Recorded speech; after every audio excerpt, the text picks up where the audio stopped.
নমস্কার। কবিতা নতুন ঠিকানা কলমে ও কণ্ঠে আমি সুকুমার গড়াই।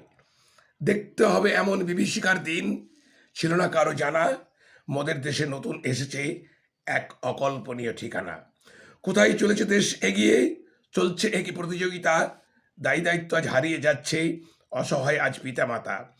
ছোটবেলায় মা বাবাকে নিয়ে ছেলেদের কত না টানাটানি।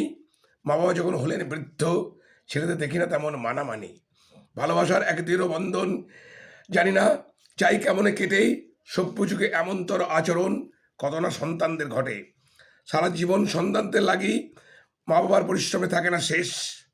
শেষ বয়সে শেষ ঠিকানা বৃদ্ধাশ্রম, এই কি মোদের দেশ? মনুষ্যত্ব আজ অন্ধকারে বিলীন, সবাই দেখায় শুধু ব্যস্ততা। কত যাতনা সয়ে সন্তানদের করে পালন মোদের দেশের পিতামাতা। হাইরে সভ্য সমাজ, কোথায় চলেছি মোরা? আজি এই কি দেখবার পালা, সুসন্তান আজ হারিয়ে যাচ্ছে, আরও কত বাড়বে জ্বালা। নমস্কার, সবাই ভালো থাকবেন, সুস্থ থাকবেন।